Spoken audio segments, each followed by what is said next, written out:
اگر اللہ نہ کرے کسی نے اپنا کوئی گناہ ایسا کیا کہ جس کو اپنے اوپر حلال سمجھ کے کیا، دار اسلام سے خارج ہو گیا، اب تجدید ایمان کرے گا تو دار اسلام میں داخل ہوگا، اس لیے اس بات کو مد نظر رکھیے۔ مفتی صاحب اگلا سوال، ایک بہن لندن سے پوچھتی ہیں کہ قرآن پاک کے علاوہ دیگر الہامی کتابوں کی حرمت کا کیا حکم ہے؟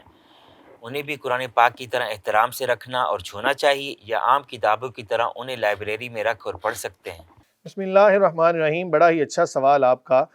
لیکن اس بارے میں یاد رکھیں کہ قرآن مجید فرقان حمید میں ارشاد باری تعالیٰ یسمعون کلام اللہ ثم یحرفونہ، کہ وہ لوگ اللہ کا کلام سنتے ہیں، اس کے بعد اس کو بدل دیتے ہیں، اس میں تحریف کر دیتے ہیں۔ یہ سابقہ کتب کے حوالے سے یہ الفاظ، یہ نظم قرآن نازل ہوئی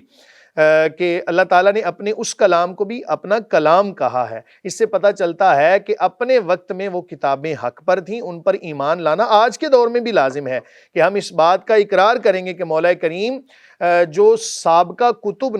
نازل ہوئیں وہ اپنے اپنے وقت کے اندر حق پر تھیں، جو مولا کریم تو نے نازل فرمایا وہ حق تھا، اس کے بعد لوگوں نے اگر اس کے اندر تحریف کی ہے تو اس تحریف کے ذمہ دار وہ ہیں، ہم اس پر ایمان لائیں گے جو اللہ تعالیٰ نے نازل فرمایا۔ ہاں، اگر آپ کے پاس کوئی ایسی کتاب موجود ہو جس کے بارے میں آپ کو یقین ہو کہ اس کے اندر کسی قسم کی تبدیلی نہیں کی گئی تو اس کو اسی طرح احترام سے رکھا جائے گا جس طرح قرآن مجید فرقان حمید کا ادب اور احترام کیا جاتا ہے۔ لیکن آج کے دور میں یہ میں آپ کو بات حتمی بتا دوں کہ آج کے دور میں آپ کو ایسی کوئی کتاب قرآن مجید فرقان حمید کے علاوہ نہیں ملے گی کہ جو اس پائے کی ہو۔ نبی کریم صلی اللہ علیہ وآلہ وسلم آپ نے جب دیکھا حضرت عمر ابن خطاب رضی اللہ عنہ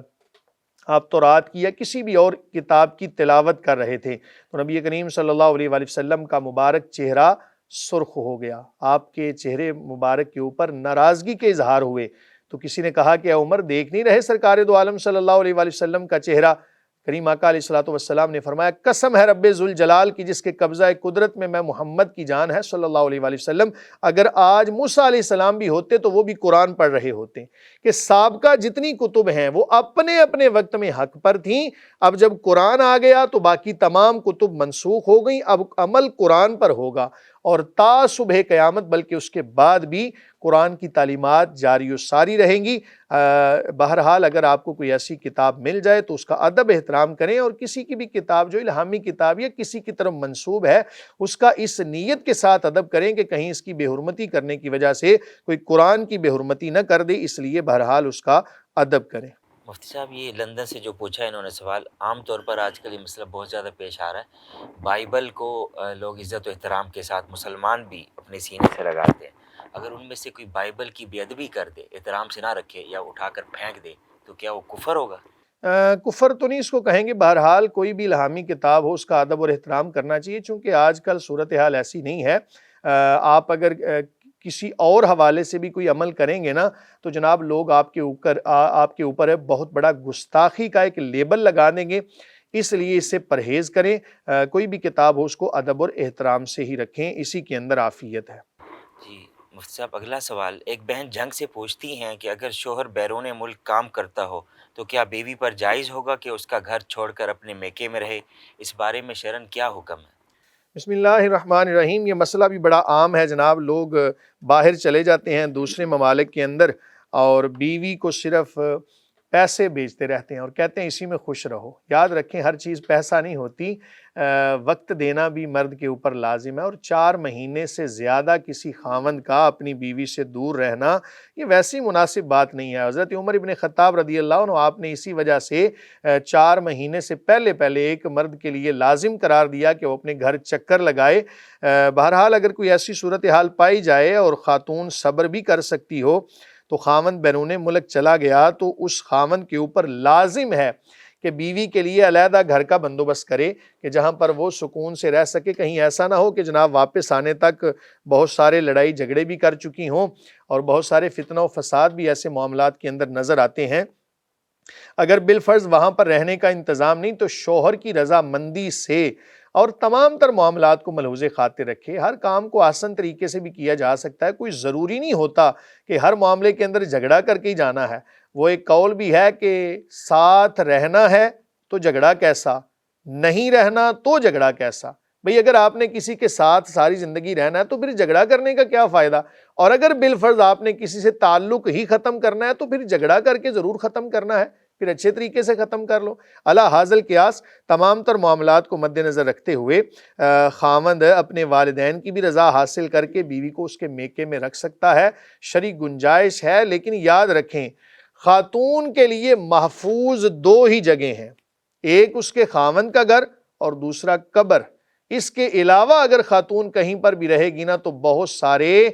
فتنہ و فساد وہاں پر برپا ہوں گے، اس لیے تمام تر معاملات کو ملحوظ خاطر رکھیں۔ صاحب پاکستان کے اکثر علاقوں میں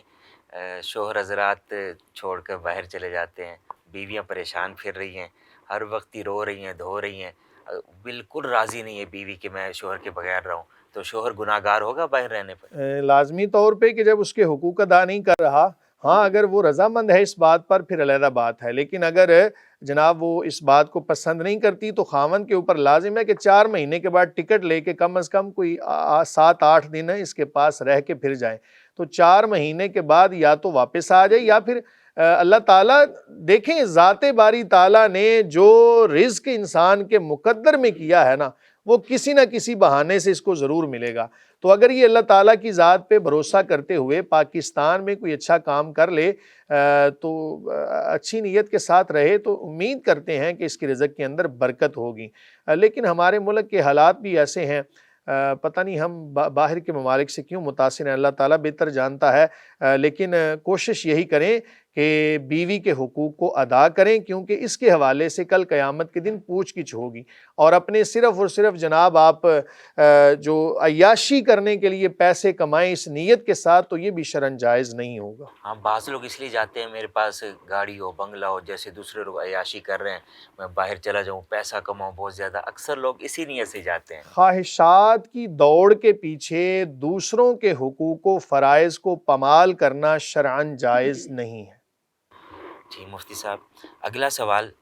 جمیل زیدی منڈی بہاؤدین سے پوچھتے ہیں کہ اکثر ہم موبائل پر قرآنی آیات اور وظائف وغیرہ محفوظ کر لیتے ہیں تاکہ جب بھی جہاں بھی فون سے پڑھ لیا کریں، لیکن بعض اوقات میموری فل ہونے کی وجہ سے ڈیلیٹ بھی کرنا پڑتا ہے،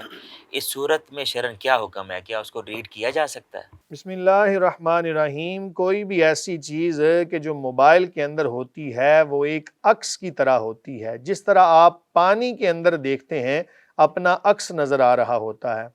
حقیقی طور پر وہ قرآن کی آیات نہیں ہیں۔ آج کے علماء نے یہی مسئلہ لکھا کہ وہ ایک عکس کی طرح ہوتی ہیں، اور عکس کو مٹانا یا اس کا مٹ جانا شرعاً اس میں کوئی قباحت نہیں ہے۔ اگر میموری فل ہو گئی، آپ نے اس کو ڈیلیٹ کر دیا تو گناہ گار نہیں ہوں گے، کیونکہ وہ حقیقی قرآن نہیں ہے، قرآن مجید کا عکس ہے۔ اور چیزیں اس نیت کے ساتھ قرآن پاک میں رکھنا یہ بھی ٹھیک ہے کہ پرانی چیزیں یا جو آپ کے پاس پرانا مواد ہے اس کو اس نیت کے ساتھ ختم کرنا یہ شرعاً جائز ہے، اس میں کوئی شرعی قباحت نہیں ہے۔ صاحب اگلا